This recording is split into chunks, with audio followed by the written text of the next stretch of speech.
what we're going to talk about here is I'm going to show you or share with you actually how being involved in the community accelerated my career. I know there's a lot out there as far on branding, personal branding. There's many different, podcasts and blogs that you can watch on branding, YouTube videos. What I'm here today is to share how I did it, how it happened to me. And I say that because not how it worked for me, but how it happened to me, because it was organic. I didn't set out to have a brand. It just kind of happened. And that's what I'm going to share here with you today. So let's go on to the next slide. Alrighty, here, a big thank you. I love this slide. Know some of these people in the slides. So thank you for one, setting aside for yourselves to level up and invest in you. So very important. And I'm also thankful to you for making time for me and for yourselves. I do, prior to lockdown, I did a lot of speaking events and went and saw people in person. And now we're doing a lot of this virtually. And so just knowing that so many of you are still taking the time to level up and reskill and show up for people like myself and Stacy and Evan afterwards, who are setting aside time to help share their knowledge with you. We really appreciate it. So thank you for doing this, and thank you to Salesforce for setting this up for us. So who are you? Why are we here? Again, I touched on that a bit earlier. Hopefully by sharing my story and how I accidentally became a brand, I can help you become more comfortable with sharing who you are to help accelerate your career.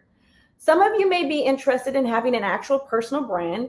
And then there are those of you who might be more like myself, that word kind of makes you feel uncomfortable and you're not sure that's what you want. But if you don't have to necessarily have a brand to be successful in this industry. So let me start off by saying that you don't have to have a brand or be a personal brand to be successful in this industry.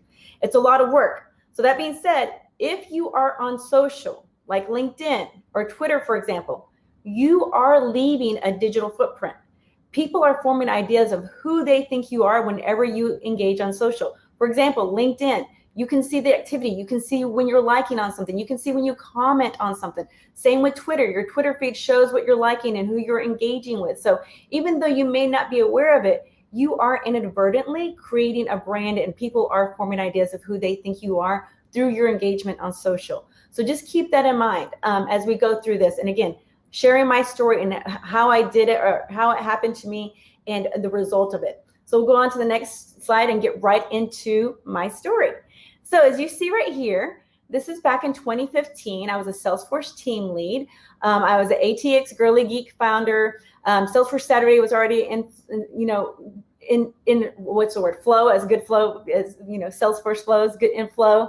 I was a speaker at Dreamforce, admin certified, Dev 401 certified. So this was a slide that I used whenever I spoke to Merivis. So Merivis, for those of you that may not know, is for veterans and their spouses. VetForce is a program that Salesforce has that helps veterans and their spouses learn Salesforce and get access to jobs. So if you're a veteran out there and you don't know about VetForce, or Salesforce Military now, it's changed and rebranded. Sorry about that, Salesforce. There is a program out there that will help, veterans and their spouses. Merivis, what we do is we take that program and we take it and build it out into a 5-week program, and we give you access to our network and our communities. So this slide is what I used when I spoke to the very first cohort in 2015. And I have one of my favorite quotes here. I think this quote is very important. It represents our community, our ecosystem, and what you need to really succeed in this ecosystem. So this was a slide I used back in 2015. So we'll go on to the next slide, where I show this is kind of the communities that I engage with whenever I was talking to Merivis. Up here on the left is our Women in Tech chapter that I had started in Austin. This was our 5-year celebration, I believe. And over to the right is the Merivis with this blue right underneath the Salesforce logo. That is our Merivis, one of our Merivis cohorts. We had gathered for Salesforce Saturday. You see Kate and Hector there, the founders. Joe Castro, I think, is in there somewhere as well. And then down at the bottom left is my Pep Up Tech community that I co-founded in 2016. So, that came a year later. And then over off to the far right is the Austin Salesforce community that I'm engaged with. And in the middle is, pictures that I took with my Pep Up Tech community whenever I'd gone to visit them and speak to them in New York City. And right above it, you can see a picture of me with my Netherlands Salesforce Saturday community when I went out there to speak to them. I guess that was in 2019. We took a group picture. So these are my people. This is the community and the people that I've been engaging with since 2015 to basically learn from and also level up in the process. And whenever I would attend events, I would take pictures like this and I would share them with the community. The reason I did that is because in 2015, when I started Salesforce Saturday, Tammy Eastling, basically, who it was a Salesforce admin user group leader. She was also a member of Women in Tech. She was basically my Salesforce sister, soul sister, but also Salesforce peer. And when she saw what I was doing with Salesforce Saturdays, she pushed me to socialize my career and my journey. And at the time, I really didn't want to, not back in 2015. These pictures are me getting comfortable with it. But when I first started, I didn't like taking pictures. I didn't like posting to Twitter, but she stayed on to me. She told me that what I was doing here in Austin, I needed to share with the rest of the world. I need to socialize. And again, socializing is just basically sharing. And so she forced me to do it on Twitter. And again, I didn't want to, but I started to, and it led into me getting comfortable enough to take more pictures and socialize with the world. And by doing that on Twitter, if you're not on Twitter, you really, really need to be on Twitter. Twitter put me in touch with Sergey, who's in the Netherlands. And that's how I got connected to him. He saw me on Twitter. And so he reached out to me and asked if he could start a Salesforce Saturday in the Netherlands. Of course you can. And so I helped mentor him. Same thing happened with Atlanta and now Boston. I've got 60 chapters all over the world. And that was just from me socializing and sharing what I was doing on Twitter. Now, I never would have done it if it wasn't for Tammy Eastling, because every time we had a Salesforce Saturday, she was on me. She's like, I know you had a Salesforce Saturday today. Where was your picture? Where was your post? I know you had it. You need to post it. So I will say I wasn't comfortable at first, but I did. And that's what also led to me speaking at the Maribus cohort. Hector Perez had seen what I was sharing, so he reached out to me to speak to it. So those are my communities. That's where I was in 2015. Being engaged with each of those communities that I mentioned led to where I am now, which is 2021. So this is my most recent slide that I used whenever I presented to Japan Salesforce Saturday. I was a speaker for Japan Salesforce Saturday in 2020. So this is the most recent slide. As you can see here, it's got 6-time Salesforce MVP, Global VP at Computer Futures. And as you can see there, for those of you that don't know, the man I'm there with is Mark Benioff. He's the founder of Salesforce. And that's when I spoke at Dreamforce back in 2017. And as you can see here, just to call out a few of the bullets, I also was a keynote speaker with Parker Harris in New York City. I also was invited to the White House as a special guest of the president in 2019 because of my work with workforce development and through speaking at Trailblazer Day with Mark Benioff in Indianapolis. I got invited to be a keynote speaker in Paris, a keynote speaker in Cambridge, England. I was actually on Cambridge University. And for those of you that don't know, I don't have a college degree. So to step out of the Uber in Cambridge University and know that I was an opening keynote speaker, that was a very surreal experience for me. And all of this, the reason I'm sharing this with all of you is because I shared it on social. If I had stayed the way that I wanted to and just stayed in my little hole and not shared any of this 2021 slide would still look very much like the 2015 slide. And so again, I didn't set out to do this. I didn't set out to say, back then, I feel like, oh, I'm old. We walked 5 miles in the snow to get to work or get to school. Back then, personal brand wasn't really a thing. That wasn't around. And so it wasn't something that I set out to do. But what I did set out to do was to learn through the community and to engage with them and to level each other up by creating Women in Tech, by creating Salesforce Saturday, by co-founding Pep Up Tech, by being involved with Maribus. And by doing that, that is what led to these different speaking opportunities and what made me the more that I did it, the more comfortable I became with it, because I am an introvert.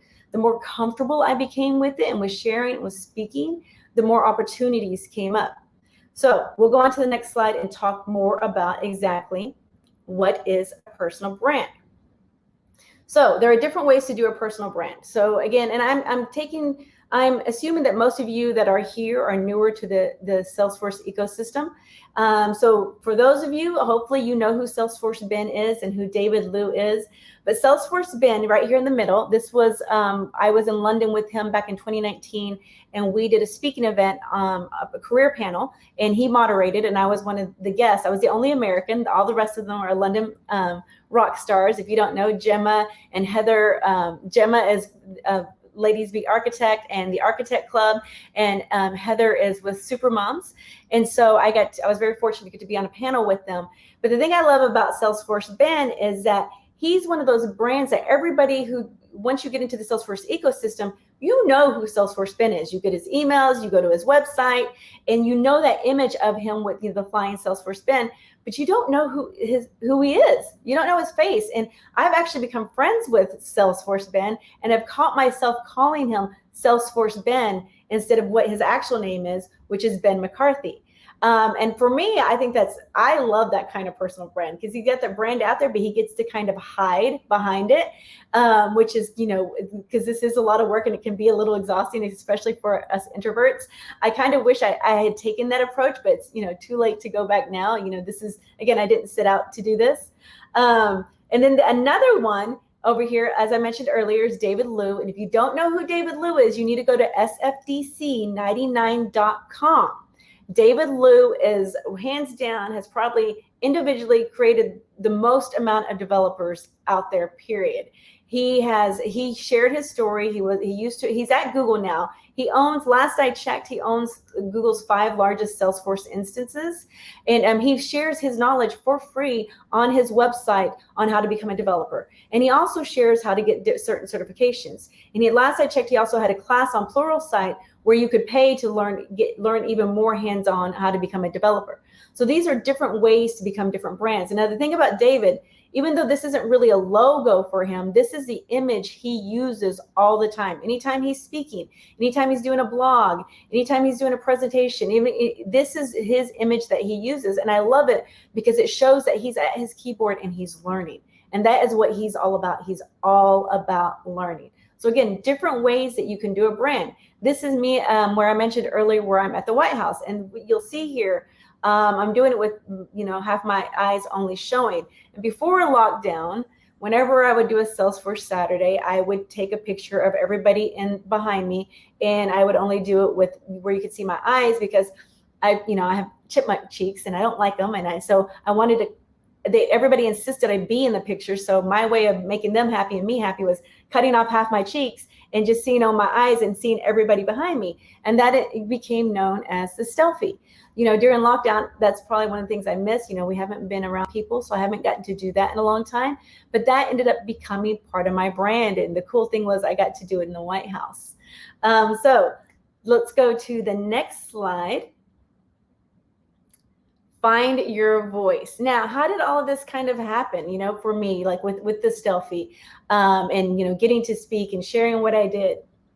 So the way that you do that, you got to speak about what interests you, what you want to spend time learning and cultivating, because it is a lot of work. I said that earlier, and I'll keep saying it again. If you choose to want to have a personal brand, it's a lot of work. It's not easy. So often in my life, I was told to pull back, that I might offend someone or go a little easy on the passion.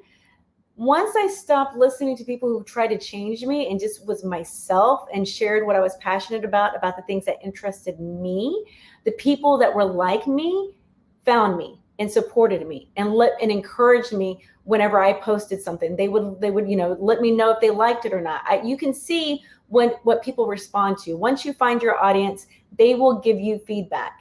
I found myself surrounded by people who encouraged me and helped me understand and believe that what I cared about and what I wanted to highlight did matter, and that my voice mattered. People like David Liu and the others that you'll see in my picks. Also, this GIF here is one that I use a lot to show when I'm excited. David Liu and I were at an event, and we were talking, we were catching up after an event and in person, and I wanted to share with the community, that we got to hang out and that we were going to the Netherlands for the next stop. And David can be very shy and doesn't often post pictures. So my community are just like me. We're big fans of David Liu. So they loved that I was sharing some pictures of him. It's kind of like, where's David Liu? You know, where in the world is David Liu? Can you find him? So again, find your voice, talk your passion, own who you are, understand that your perspective matters. Be who you are, and those who are like you will find you and will encourage you and will give you feedback. It's too hard to try and be somebody else. So we'll go on to the next slide. So build and socialize. So once you figured out your voice and what you care about and what you like, one of the things that I love to do is whenever I'm hanging out with the people that are like me, who think like me, and who are passionate about the same things that I am, I'll take pictures and I'll socialize it. Like for here, this is Kate Perez. She is a co-founder of Maribus. The other person on here is Christina Jones. She's now Chief Engagement Officer for Salesforce.org. And then here's Sergey. He's my founder in the Netherlands. And over here, and then next to him is Rakia Finley. If you don't know Rakia Finley, you need to be following her. These are thought leaders that I get to hang out with. And so I like to share that with my audience. I like to share with them what I learned from them. And again, there's always a common theme. And when you do that and when you're sharing, you're also giving them visibility. You're also, what they do for me by validating me, you're turning around and validating them and letting them know all this hard work that you're doing for the community to give back. I see it, I appreciate it, and we love it. Keep doing it, again, because it's hard work. Okay, let's go on to the next slide. Optimize social. So Instagram is my favorite, though I started with Facebook initially. I like Instagram. It's what suits me. It's what I'm drawn to. Every person's different. Find the platform that you like. I know a lot of people love LinkedIn. I'm seeing a lot of people on LinkedIn, a lot of people on Twitter, and then some on Facebook. For me, Facebook's more social for me, or more personal. So I won't share as much Salesforce stuff on Facebook as I do with LinkedIn and Twitter and Instagram. But what I typically do is when I find something that I like, I will start with Instagram. So I'll create the content, I'll cultivate it, I'll decide what I'm gonna say, and I'll post it to Instagram. And then whenever I'm posting to Twitter or Facebook, I'll tweak it just slightly depending on the audience. And that way you're not just starting over and resharing and having to make it harder than it has to be. So again, I start with Instagram, then I go to Twitter and LinkedIn, and then sometimes to Facebook, depending on what the content is. So we'll go on to the next slide. Again, still optimizing social. Here's some of the content that I've created. And what Arlen Hamilton here in the blue, I love where she says, be yourself, so that your people can find you. Again, and then let me tell you a story. She makes it the end. That was one of my favorite ones that Christina Jones, who you saw on the other slide, had shared. And this picture of London, that was actually a picture I took outside of my hotel in London. So when I was traveling, I like to share content of when I'm traveling so people can see where I'm going and encourage them to travel. If you're going to take a vacation, we have a huge community all over the world. There's no better place than going on vacation where we have a Salesforce community. In London, we had a community in London. I went to the Netherlands. I went to Ireland. There are communities there. And when you go, it's like you're going to visit family. You are not a stranger. Even though you've never met them, they will welcome you with open arms. So when I do that, I like to share that with the community to encourage them to do the same when they go. And then you're also leveling up in the process. It's like you're on vacation, but you're still working to make yourself stronger. So this is just some of the content that I like to curate. So we'll go on to the next one. Same thing. If you'll notice up here to the far left, this was a LinkedIn post. This happened during virtual. I had a lot of people reaching out to me whenever there were a lot of layoffs. So I chose to share about that on LinkedIn so that other people who were going through that, who were, one, getting laid off, or two, their coworkers were getting laid off, sharing a bit of advice so that they knew that they had people to reach out to and they didn't have to go through this alone.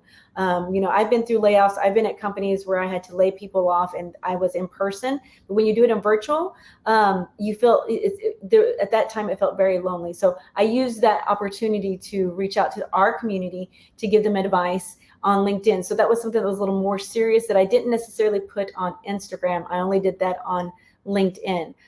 Same with Latina Equal Pay Day over here. This picture that you see here is the girls from our Pep Up Tech group. So I took that content that I found that picture, and then I added our picture to it, and I added my thoughts to it. So there's different ways that you can create content. You don't always have to start from scratch. It's one of my favorite ways to do it. Is if I see something that resonates with me, that speaks to me, I'll take it and I'll make it my own. Okay, we'll go to the next slide. Again, same here. I'm grateful. That's one of my constant themes. This believe that you see here, that was Patrick Mahomes when he won the Super Bowl. And I took and added the hearts to it because I, again, believing in yourself, believing in the good in the world. I like to find content like that is in line with my messaging. Now, I did use that same image the next year whenever he was going up against Tom Brady, who I adore, and said, you better believe Tom Brady's going to beat Patrick Mahomes this time around. So there's different ways to even reuse your content and try to engage your audience. This hope picture was right after I was a keynote speaker with Parker Harris, and I was walking around and saw this, and it just felt like that signified what I was feeling in my life, in my career at that time. So I shared that to Instagram. So we'll go on to the next slide. So do things and tell people. Again, you're seeing a common theme here. You've got to share your journey, keep your network in the loop, and share it across all of social media. These are, this tribe, that was one of the first pictures I took virtual. It's a few of my global Salesforce Saturday leaders. Whenever we came together to decide, all right, the world's gone on lockdown. How do we continue to engage our community? How do we continue to serve them up knowledge and level them up? So we had a meeting, and I took a picture and shared it. And then this is another with Christina Jones, where I got to see her speak, and she mentioned Pep Up Tech. And then this is our Marivis board. So again, just taking content and sharing it and letting people know what you're doing, and also especially for me, because I'm involved with Pep Up Tech and I'm involved with Marivis, I like to socialize and share this because it helps me give them visibility, and I do a lot of fundraising for them. So it helps me raise money for them by sharing this kind of content as well. So we'll go on to the next slide. So be a teacher and a student. When you teach, you learn. When you give, you get. I've experienced this firsthand. That's how I've grown my career. This is actually me speaking at an event at Creative Mornings. And in the audience at the time, whenever I was sharing my journey, was a vet. And I had shared about Marivis, and he came up to me afterwards and wanted to learn more about it. And now he's part of our Salesforce ecosystem and a very active member of our Salesforce Saturday community. So there's many different ways that you can, grow your brand, from, by speaking, but you can also just attending events, Salesforce Saturdays, user groups, community events. Share your knowledge on Trailhead and Trailblazer Answers. People see when you are engaging with the community, whether it was in person prior to lockdown, but now it's virtual. So share your answers on LinkedIn. LinkedIn is another great place to share your knowledge. I see it all the time when people are posting questions. I see people from the community answering questions on LinkedIn. Same with Twitter. Those are other ways that you can share your knowledge. And by doing that, it forces you to learn. And when you're, again, even though you might not set out to build a brand, when you're engaging socially and sharing, you are building a digital footprint, and people are forming an idea of who they think you are. So just be aware of that.